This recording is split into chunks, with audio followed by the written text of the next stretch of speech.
Good morning, friends.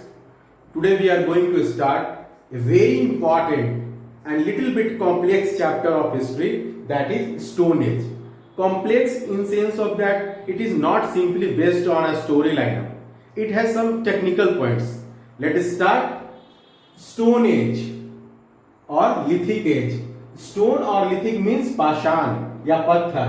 So it is called पाषाण युग या पत्थर युग. ठीक है. क्यों कहा जाता था इसे पाषाण युग या स्टोन एज क्यों कहते हैं? The culture which was developed with the help of stone और stone tools is considered as stone age या पाषाण युग.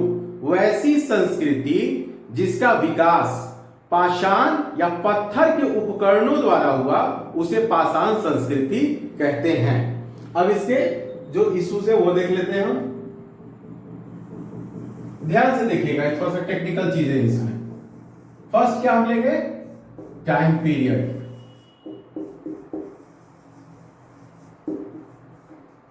टाइम पीरियड पूरे स्टोन एज का, फिर बाद में इसका डिवीजन करेंगे वो देख लेंगे. टाइम पीरियड एक क्या होगा? वैश्विक, वर्ल्ड, पूरे विश्व में इसका क्या टाइम पीरियड लिया जाता है? तो वो होता है 32 लाख ईयर्स बिफोर टू, जो वर्ल्ड में इसका होगा 10,000 ईयर्स बिफोर. वैश्विक स्तर पे इसको ये लेते हैं. नाउ इंडिया के रिस्पेक्ट में देखिए कितना हो जाएगा याद करने के लिए. Simple, 10 lakh years before to 1,000 years before, 1000 वर्ष पूर्व तक. ठीक है, ये हो गया इंडिया के रेस्पेक्ट में. अब देखिए ये टाइम पीरियड हम पढ़ लिए. अब हो जाएगा क्रिएटर्स, यानी इसकी निर्माता जाति. अब यहां जाति मतलब आज की जाति या वर्ण व्यवस्था नहीं है. यहां मतलब क्या हो गया? ह्यूमन एवोल्यूशन में जो स्टेजेस थे उसमें से कौन सा स्टेज पाषाण युग के निर्माण में निर्माता थे, स्टोन एज के क्रिएटर्स थे. तो इसके लिए आपको एवोल्यूशन थोड़ा जानना होगा. बट सिंपली यहां आप जान लीजिए उसकी एक कड़ी है. ड्रायोपिथिकस, रामापिथिकस, ऑस्ट्रेलोपिथिकस, होमो इरेक्टस, निएंडरथल, क्रो-मैग्नन, ग्रिमाल्डी, चांसलेट और होमो सेपियंस. चूंकि ये 32 लाख है, इंडिया के रिस्पेक्ट में 10 लाख ईयर्स है, तो इसको हम कहां से कहां लेंगे? तो ये हो जाएगा ऑस्ट्रेलोपिथेकस टू होमो सैपियंस. ठीक है, यहां तक आ जाएगा. ऑस्ट्रेलोपिथेकस से होमो सैपियंस के इवोल्यूशन के क्रम में पाषाण संस्कृति का विकास इन लोगों के द्वारा किया गया. ये हो गया. अब जान लीजिए ईरा. ये भी एक ज्योग्राफी में से पढ़ना है जनरली, लेकिन हिस्ट्री में पढ़ते हैं. तो इसमें बहुत सारे ईरा आते हैं. जैसे हो जाएगा Pleistocene, Pliocene, Miocene, Holocene, Devonian era, बहुत सारे, क्रिटासियस, ये सब सारा चीज. बट स्टोन एज के क्रम में कौन सा था? तो वो आपको हो जाएगा प्लियोसीन टू होलोसीन. इन दो इराओं की, इसके बीच में भी बहुत सारे इरा है, बट हम ये याद रखेंगे, प्लियोसीन टू होलोसीन. नाउ देखिए अब क्या हो गया? टाइम पीरियड इसका हो गया, क्रिएटर्स हो गए, इरा हो गए. ये पूरे पाषाण युग का हमने ये तीनों चीज. अब इसको आप लिख सकते हैं या इसको स्क्रीनशॉट ले सकते हैं.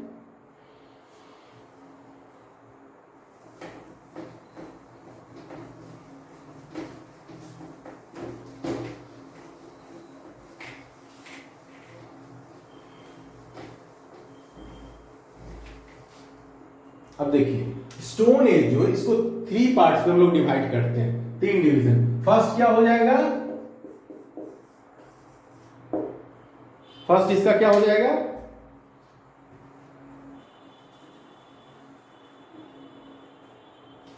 पैलियोलिथिक. लिथिक मतलब पत्थर और पैलियो मतलब पूरा. तो हिंदी इसका क्या हो जाएगा? पूरा पाषाण काल. ठीक है, इंडिया के रेस्पेक्ट में हम लोग देखेंगे. अब देखिए पैलियोलिथिक क्या था? पैलियोलिथिक स्टोन एज का सबसे पुराना काल है। अब इसका टाइम पीरियड क्या हो जाएगा?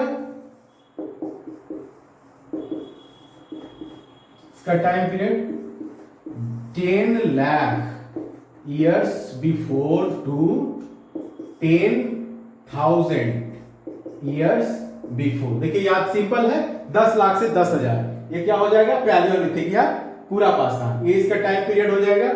अब इसमें देखिए जो मोस्ट इंपॉर्टेंट चीज होता है वो होता है टूल्स। किस तरह के टूल्स?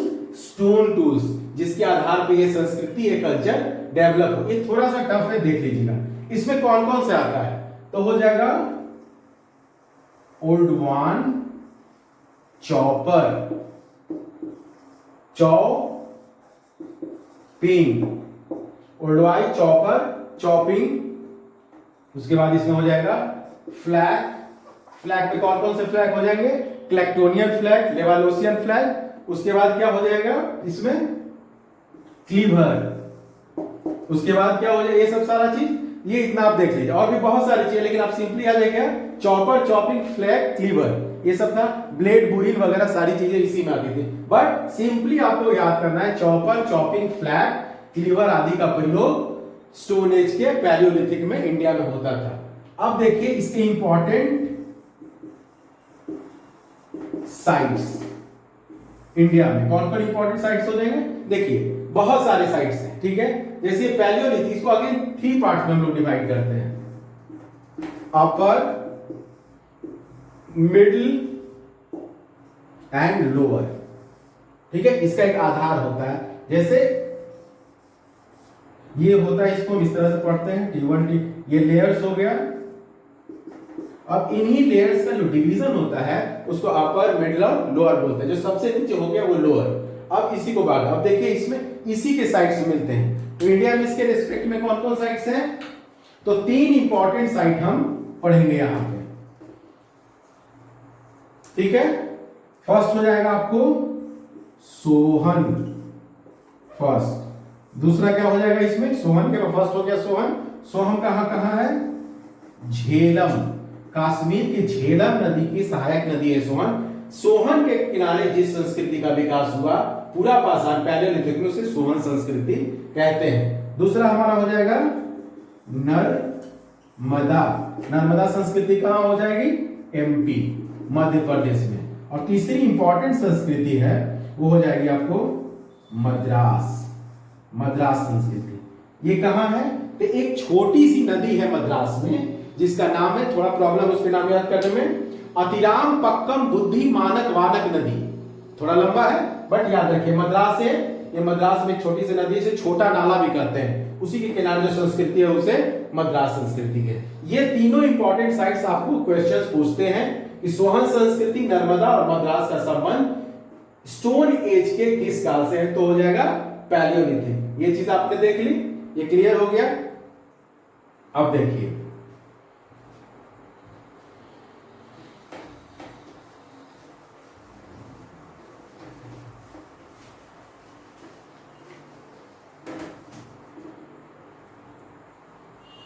दूसरा जो पार्ट है स्टोन एज का उसको बोलते हैं मेसोलिथिक या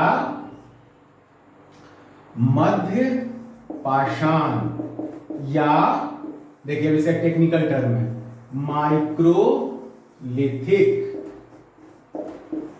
माइक्रोलिथिक एज, ठीक है। अब क्यों मेसोलिथिक मतलब हो गया मिडिल, मध्य, माइक्रो क्यों बोलते हैं ये आपको अभी पता लग जाएगा। क्यों बोलते थे? इस काल में मेसोलिथिक में जो टूल्स यूज होते थे वो बहुत सूक्ष्म थे। सूक्ष्म मतलब हो गया माइक्रो, इस कारण इसे कहा गया माइक्रोलिथिक। सूक्ष्म, हम बहुत सारे पत्थर देखते हैं, छोटे छोटे नुकीले पत्थर, उन पत्थरों को लकड़ी में फिक्स करके चूहे का, रैबिट्स का आदि का शिकार किया जाता था। और चूंकि इन माइक्रो टूल्स के आधार पर संस्कृति बसी थी, इसीलिए आप उसको क्या बोलते हैं? Microlithic age. अब देख लीजिए इसका टेक्निकल, इसकी टाइमिंग क्या हो जाएगी? टाइम पीरियड इसका क्या हो जाएगा? 10,000 से 6,000 वर्ष पूर्व, ठीक है, ईयर्स बिफोर। इसका टाइम पीरियड होगा। इसमें टूल्स कौन हो जाएंगे? माइक्रो स्टोन टूल्स यानी सूक्ष्म पाषाण उपकरण जैसे पेन, नाइफ, लूनर एटसेट्रा। ठीक है, माइक्रो टूल से सिंपली याद रखना है। ठीक है, अब इसके इंपॉर्टेंट साइट्स कौन कौन हो गए? बीबीसी रांची, बहुत सारे हैं लेकिन आपको सिंपली ये कोड है। बीबीसी के ब से क्या हो जाएगा? बागौर। बागौर कहां है? राजस्थान। दूसरे बी से क्या हो जाएगा? बहुत इंपॉर्टेंट साइट है, भीम बेतका। भीम बेतका कहां है? एमपी। और सी, एक्चुअली सी में कोड के याद है, सी से हो जाएगा सराय नहर, उत्तर प्रदेश। 3 हो गया। और रांची हो गया, याद कर लीजिए, रांची। ये इसमें हो गए, देख लिए हम लोग मेसोलिथिक का टाइम, टूल्स और इंपॉर्टेंट साइट्स। ठीक है, अब देखिए नेक्स्ट,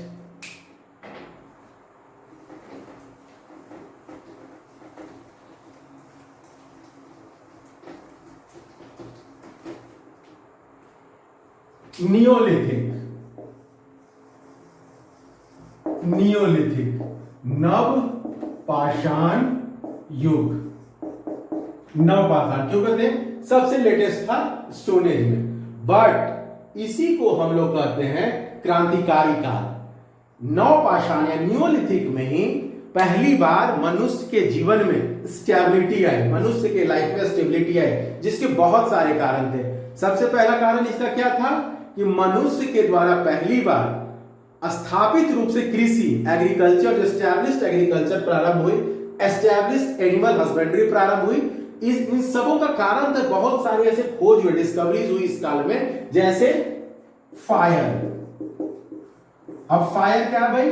तो फायर कुछ विद्वान आपको बताएंगे, फायर तो पहले खोजा जा चुका था, ठीक है, फायर होमो इरेक्टस के समय में ही खोजा जा चुका था, but controlled use of fire means आग का नियंत्रित प्रयोग। आग का नियंत्रित प्रयोग जो है वो नियोलिथिक में प्रारंभ हुआ। दूसरा क्या हो जाएगा? व्हील, चक्के का आविष्कार इस समय हुआ। तीसरा क्या हो जाएगा? कम्युनिटी हंटिंग, सामूहिक शिकार। शिकार तो पहले से होता था, सामूहिक शिकार की प्रवृत्ति आई इस समय में। इस तरह से बहुत सारी फसलें जो थी, अनाज की खेती प्रारंभ हुई इस कारण, तो बहुत सारी चीजों के कारण मनुष्य के जीवन में स्टेबिलिटी आई। इस नियोलिथिक की स्टेबिलिटी के कारण ही आगे चलकर जन, महाजनपद, ग्रामीण जैसी व्यवस्थाएं सामने आई। ग्राम बने, परिवार बने, ग्राम बने, विश्व बने, जन बने, जनपद बने, महाजनपद बने, साम्राज्य बने, मगर आधार यहीं से प्रारंभ हुआ था नियोलिथिक के क्रम में। ये हो गया। अब देखिए इसमें वो सारे टूल्स यूज होते थे जो पहले से हो रहे थे, बट नया क्या आया था? वो था ऑस्टियोडोंटोकिरेटिक टूल्स।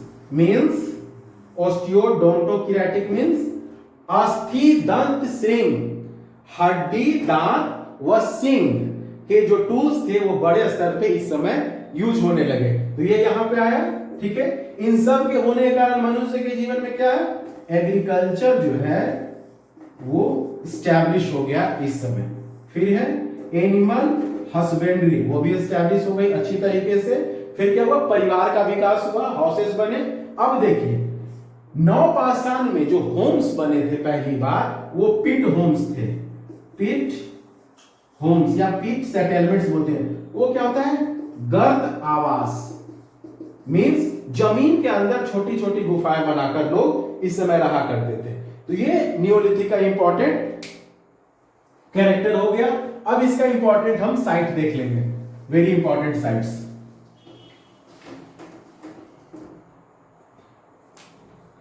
इंपॉर्टेंट साइट्स क्या क्या हो जाएगा? बुर्ज होम, ये कहां है? कश्मीर में बुर्ज होम। यहां पे आपको पिट होम्स या हाउसेस मिले, यानी गर्त निवास मिला है। तो बहुत ही रिच साइट है बुर्ज होम, कश्मीर में। दूसरा देखिए बिहार के लिए बहुत इंपॉर्टेंट है, चिरान। यहां से आपको हड्डी, दांत, पाषाण, स्टोन सारे उपकरण प्राप्त हुए हैं। ये आपको बिहार में हो गया। बुरजोम हो गया, चिरांग हो गया। आसाम, आसाम में नियोलिथिक के बहुत सारे साइट्स मिले हैं। इस तरह से इंपॉर्टेंट हो गया। तो आज हम लोग ब्रीफ में स्टोन एज को बट बेहतर तरीके से देख लिए। अगर आप लोगों को इसका पूरा डिटेल चाहिए, डिटेल इसका बहुत पूरा समझिए, एक सब्जेक्ट है छोटा सा, जिसे बहुत डिटेल में कम से कम हमारे ये चला जाएगा, आपको पूरा ये चल जाएगा, हमको 1000 से ज्यादा वर्ड्स में चला जाता है स्टोन एज का। अगर डिटेल में चाहिए होगा तो आप इंस्टीट्यूट से कंसल्ट कर सकते हैं आईएएस एकेडमी के, उसकी वेबसाइट पे जाकर, या फिर डिस्प्ले में जो नंबर दिया हुआ है। आज का आपका क्लास हो गया। I think you have enjoyed. Okay, thank you.